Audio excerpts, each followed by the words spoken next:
Coming to the stage right now is Dr. T. Hasan Johnson. Give him a round. And I'm going to keep this piece of paper in my hand.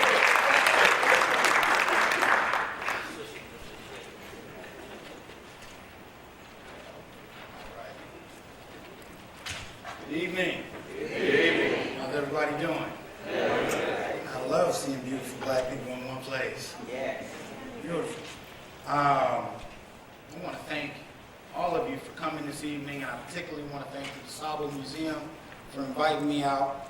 I've only had one night to spend in Chicago so far, coming out from California. I'm enjoying it. Everywhere I go, people look me up and down and say, California, right? I got 4 of them since I came in the building. I don't know what I did, but it's definitely a good feeling to be amongst family, no matter where we are. I'm hearing music coming from somewhere though. What is hear that? So I'm losing it. Okay. And I am glad we actually did get the order right, because the elders get the final word. So Dr. Kajufa will be presenting in a moment. But I did want to take a little bit of time to talk about black masculinity.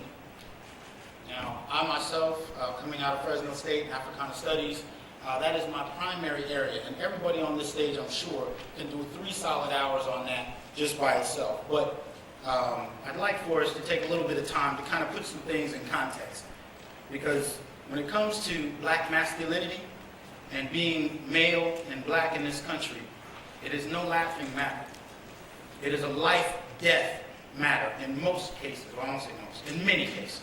If not life-death, at least impactful on a wide range of issues. And I wanted to get into a few of them. Now, first, when I talk about life-death matters, when I talk about the seriousness of black masculinity, we can talk about it at almost any age group. Right? Our youths, up before the 4th grade, are already trapped for prison before they even get a chance to start. And I'm a single father of an 8-year-old, so I've seen it both in text and research, and I've seen it happening directly with my son. When it comes to our teenagers, we're talking about gang violence, and I don't need to tell Chicago nothing about gang violence, right? But we're looking at life-death matters. When it comes to our elders, we're looking at life-death matters. Matter of fact, I even brought a slide to kind of put some things in context across age groups, right? So as our teenagers are looking at life-death, our elders are as well. The life expectancy between white and black males and females. Black men are at the lowest end of the chart, right? Whether we're talking about prostate cancer, whether we're talking about hypertension and blood pressure, whether we're talking about just life in and of itself, we still see it in that framework. Matter of fact, the bottom 3 bullet points I brought here are specifically dealing with suicide. And across age groups, black males commit suicide at almost 5 times the rates as our sisters. Now, what connects the youth being trapped into prison, teenagers being trapped into gang violence and prison, elders dying from diseases and from just life living? What connects all of those? Well, it's not just black masculinity, it's the stress and the issues that come with that. The day-to-day task of engaging being black and male in this country. Since we stepped foot in this country, it has been framed in that context. We're going to talk a little bit about that in a moment. So one of the concepts that I use in my classrooms and online when I talk about black masculinity is this concept I developed that we've all lived and seen in one way, shape, or form that I call black masculinism. And basically what it deals with is its approach to defining and performing a progressive form of black masculinity that acknowledges that black male life experiences are both race and gender in Western society. So what does that mean? It means basically you're dealing with being both black and male. And often we collapse the two, right? We look at it as just one category. But our experience is both race and gender oriented, and we need to separate that out for a moment just to understand the context of it. And our life experiences are therefore distinct and often illustrate the complex relationships between black males, privilege, and oppression. What do I mean about privilege and oppression? Right? There's been a lot of talk lately about the nature of privilege and masculinity and how all of that works together. Well, what I mean by that is Many of us, both black male and black female, enjoy both privileges and oppressions, but they're very different, and they come out of different experiences. So for example, if I say to you, Emmett Till, by show of hands, how many of you know who Emmett Till is? There it is. Trayvon Martin, Jordan Davis. We know that. That is in and of itself a form of privilege in that black men are at least discussed.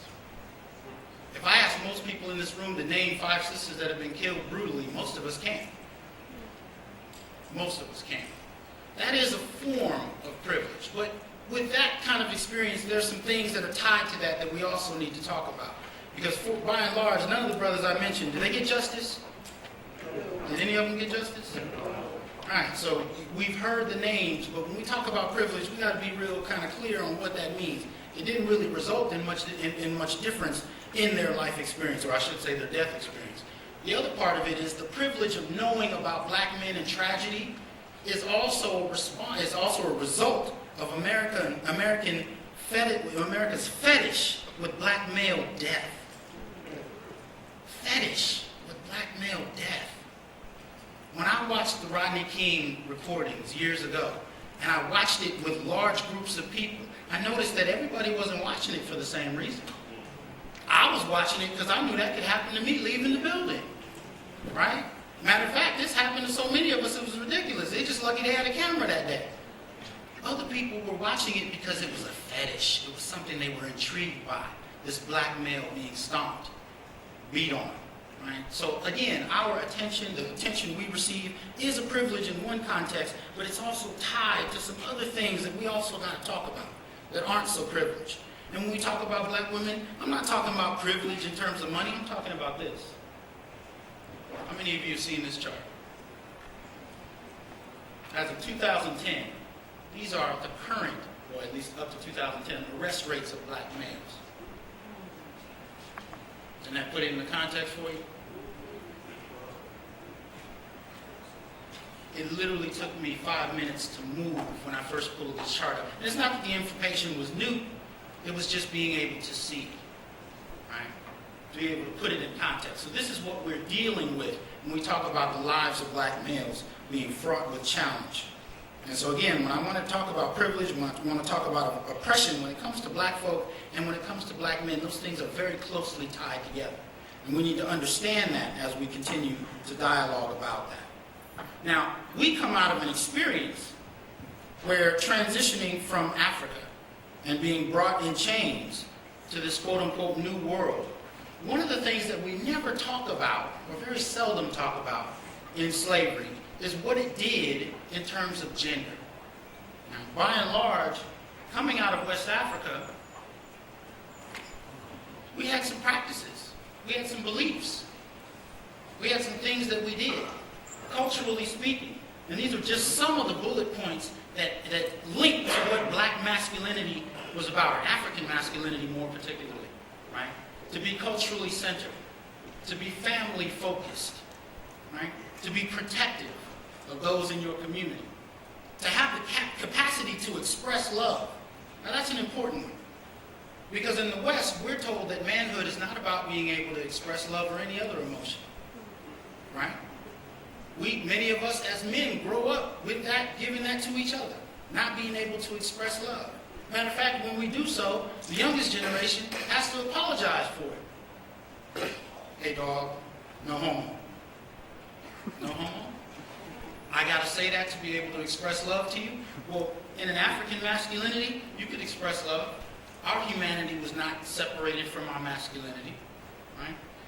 Being able to define ourselves as a group rather than solely based on competition with one another as individuals. Right? These are some of the ideas that came with an African masculinity. And we need to understand that slavery, among many other things, was a dramatic interruption of a performed masculinity that was centuries old. Centuries old. And we as African people were taken from hundreds of different areas.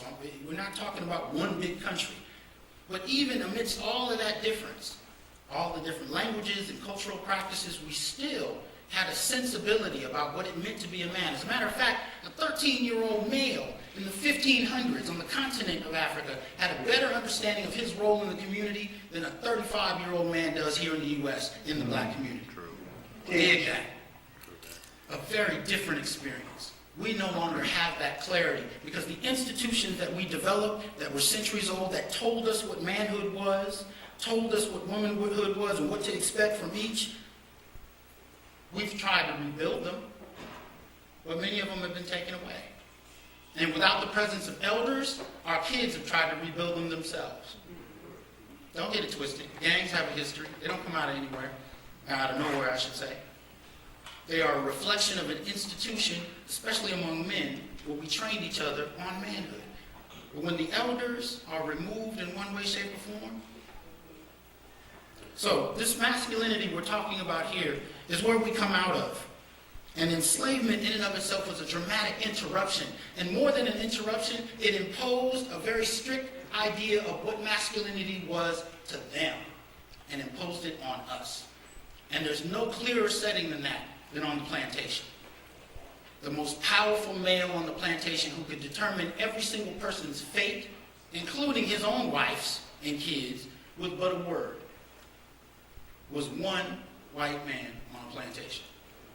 That became the model for Western masculinity. Western masculinity in this country is defined by plantation owners. They inherited from the English aristocracy, they practiced it here, and they imposed that definition in our own communities. Now, in doing so on the plantations, we were not allowed to be men. Not in the Western sense, right? Because tied to this Western idea of manhood was material wealth, material power, the means to dominate others and exploit them. All of those things were inculcated in the very definition of manhood. And what was the one male group that could not, by any means, access power if he had anything to say about it? Black men. So how do you make sense of that? How do you exemplify being a man in an environment where your very attempt to do so is met with violence and death? When the mere showing of any spine can result in your children being taken away and you never seeing them again. Or if we flip it to 2014, you being taken away and locked away and never seeing your kids again. Either way it goes, any difference? Right? This is the context for where black masculinity comes from. And this is the result. The stereotypes that we still live with to this day are a product of that same enslavement process. These are the stereotypes that many of my students think are old and outdated until we study it. And then I get them to tell me about the stuff they like to listen to and watch. And we really look at how different it is. Right? So whether we're talking about Uncle Tom, Sambo, Zip Coons, Mandingos, and we could go into great detail here, and we don't have enough time. But the third, the last one, is of key interest to me today. It is a product of the brute. Now the brute is embodied in that top image on the left. You see the gentleman in the blue checkered suit, sport coat I should say. This is a World War II era idea that came about as black men or black families migrated to the north. And what it was an idea that black men were violent, hyper-violent, hypersexual, could not be reasoned with, and were beyond the capacity of intellectual engagement. In other words, you couldn't even talk to him. He was beyond being able to be reasoned with. The thug is his son.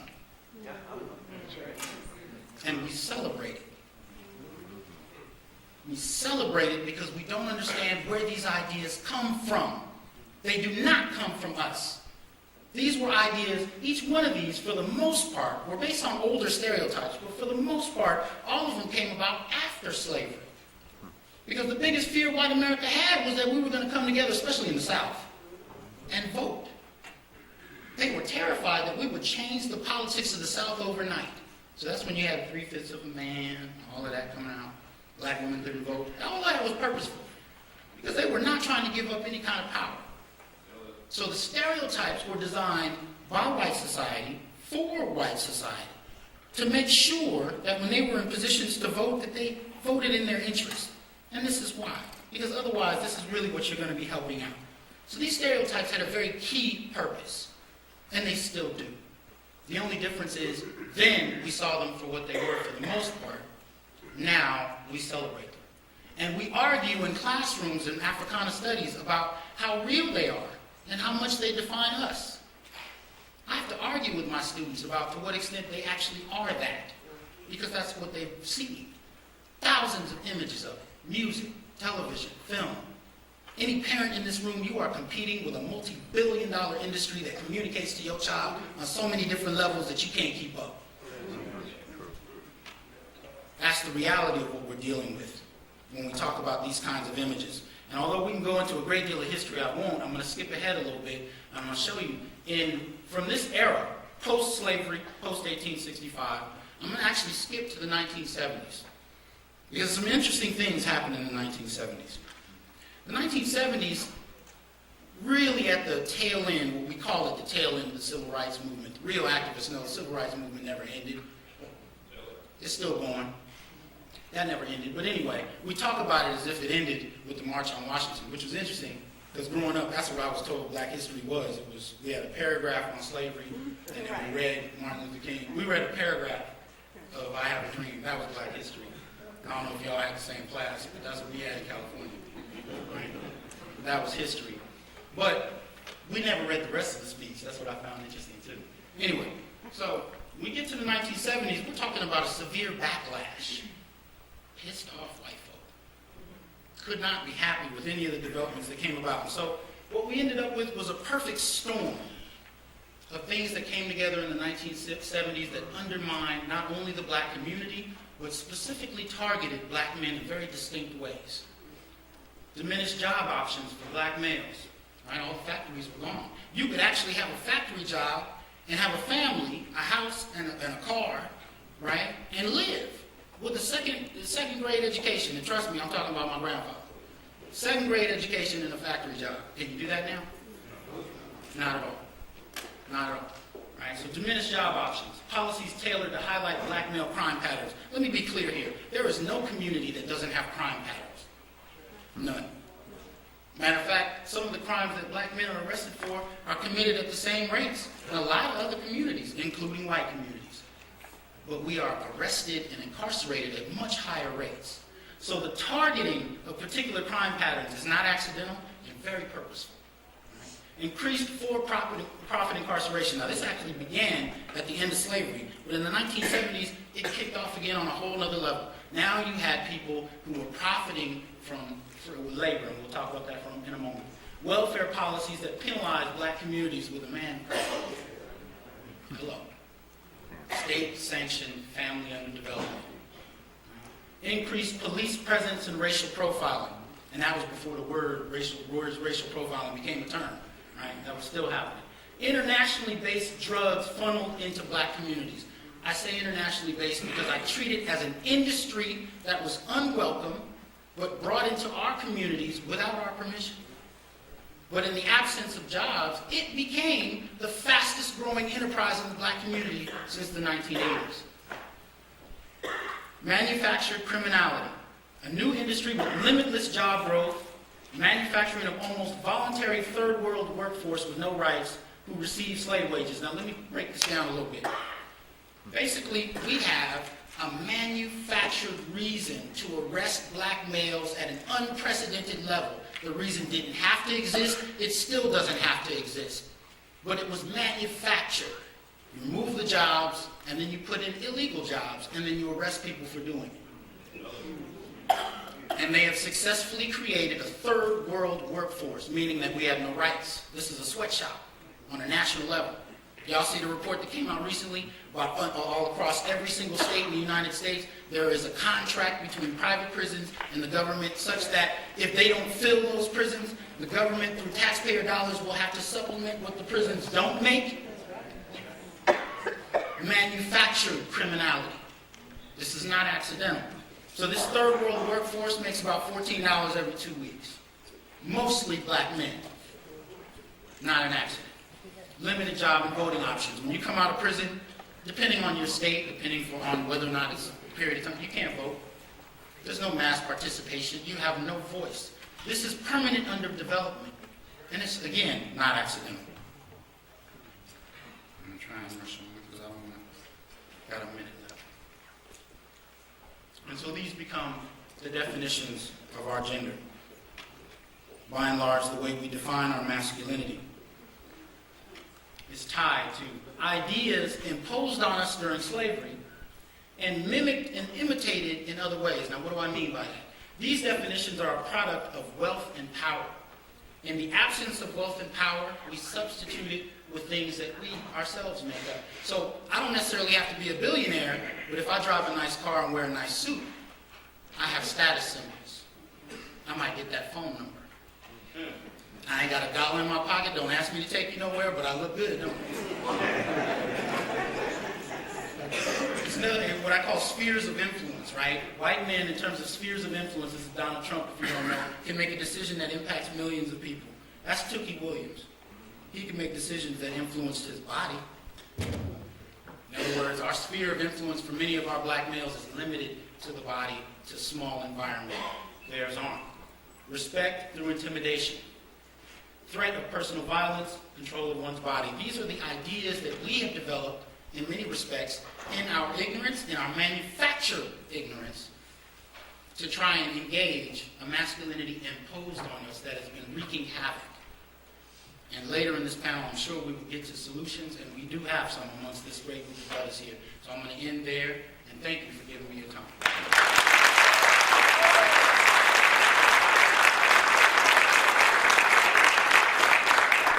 Another round of applause for Dr. Johnson, please. Like you, I really didn't want him to stop, and we're going to try to make sure that we have these slides available at some point in the future. Right now, folks. Dr. Johnson, I would ask you the same question. Generationally, that's definitely too passive. The reality of it is there's a disconnect among generations of men, from older down to the tutor. I was thinking about that. A mentor of mine in graduate school was a Panther. And as a Panther, she was there when the movement was going on. And if nothing else, on a day-to-day level, they had a feeling of, we can change all of this. There was a real feeling of it. It was right there to be grasped. Now, that being said, I never grew up with that. There was never a time period where I remember a large collective of us feeling like we were about to change all of this.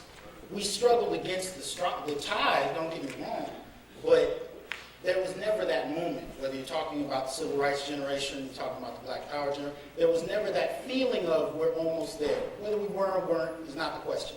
That's one of the things I think is kind of missing at this point.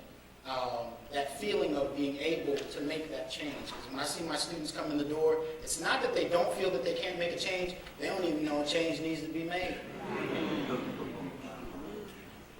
That's a very different outlook than my grandfather and my father's generation.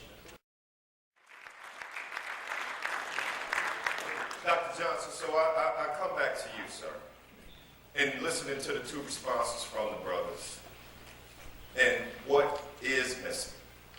With all the knowledge that you possess and you teach, what's something tangible that some of our audience, that they can take away to help move us forward? Because it appears that we know it all. We have a historical context behind it. But what are some tangible nuggets that can be taken away in moving us forward in that search? Well, I think one of the things that we need to put on the table is the restoration of the black family. Now, I say that because even though many of us, and I hope many of us, can point to people that have been influential in their lives, there's a wealth of documentation about who's not in the home and what's going on. And there are many reasons for that. I'm not dealing with blame at this point. But what I am saying is, for those of us that did not have fathers in the space that we grew up in on a day-to-day level, or those of us that didn't have grandfathers or uncles, there are still ways to navigate that. We didn't have that often on plantations. So one of the things we did was we built a family with who was there. To this day, when I go to my black family reunion, I got cousins, and I don't even know how I'm related to. Cousin Tukey and what, huh? When did we become cousins? Well, she's a friend of your grandmother. Oh, okay. But those practices come off the plantation. We could not control who stayed in the family and who was sold, so we built a family with family that was there. We need to retain that. So for the fathers that are absent, have we found alternative black males to play that role? Right. We need to be able to do that. I'm a widower. I'm raising a son who's never had a mother that he could remember. I have to find people to be in his life so that 20 years from now, he's not slapping up everybody he meets because he doesn't know how to engage women. I have to find people that play that role in a way that I think is respectful and reflects my values. We got to do that on a mass level because the male presence in the home is dire and necessary. And if it can't be the father, there's still plenty of good men that are willing to take a mentor role in that kind of setting. So in terms of a tangible, I would say the restoration of the black family through reaching out and building connections. All right. I'll be very brief. I also want us to be clear, when we talk about starting businesses, don't get it twisted. Everything you see ain't what you see. An NBA player who's using the NBA for a paycheck and an NBA player who's using the NBA to start something else, like Magic, two different NBA players with two very different paradigms. I'm a professor at a university. I've had my own website since I was a graduate student. I'm working on 4 books. One is already in the stores. My point is, I don't go to the university waiting for a paycheck. I use the university to build my audience. And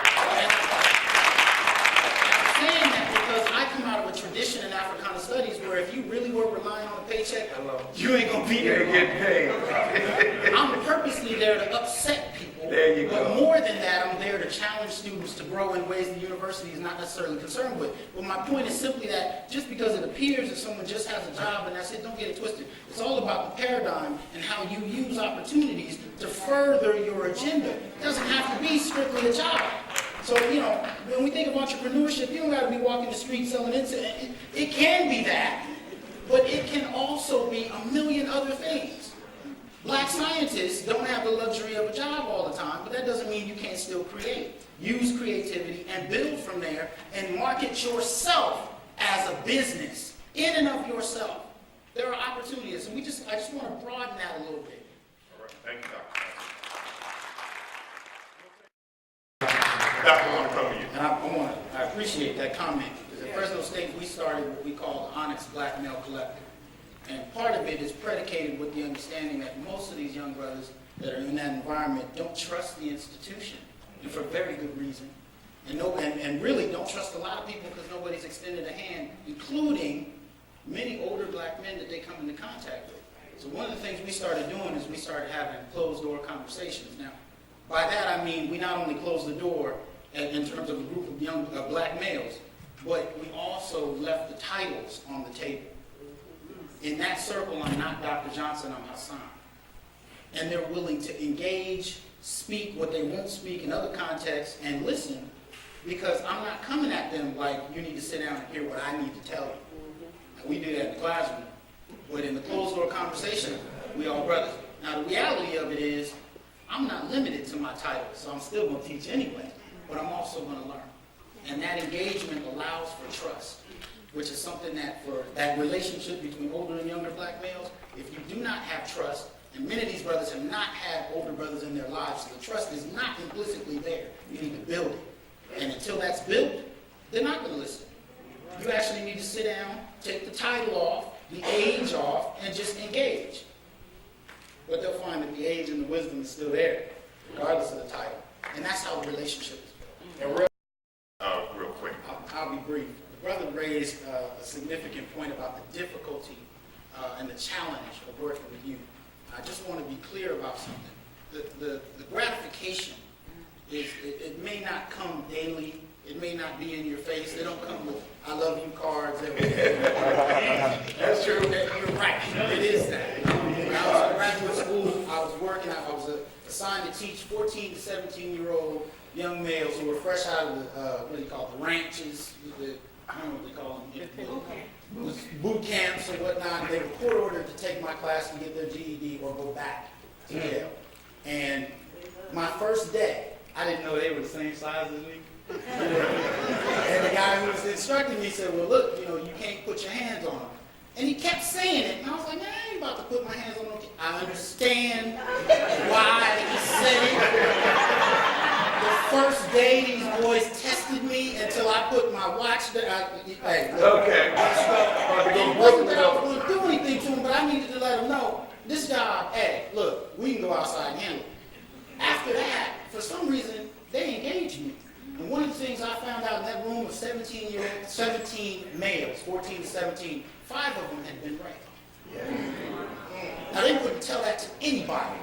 They went to the police department. The police laughed them out the building. They couldn't tell their boys. Their boys said, well, at least you got some. Because most of the 3 of them, out of the 5, were actually raped by women. Not by men. They didn't know how to share that with anybody, but we developed a relationship to where they trusted me enough to do it. And when I left that job to come back, I was in Philadelphia, I was going to Temple. When I left to go back to California, these boys, big as they can be, hard and difficult as they were, cried. Every last one of them. And I had no idea at that time that they felt that for me. And it wasn't just me, it was the fact that there were brothers who were a little bit older who were willing to give of their time and their heart. And that's what they were looking for. So I just want to say, I hear you when you talk about the difficulty of it, but I just want to qualify the gratitude may not come in the forms we see on TV. That doesn't mean it isn't there. Right? And sometimes you may have to leave, sometimes it'll come out in random moments, but you'll feel it. Yes. So that being said, it's worth it. Yes. It's Yes. worth it. Yes.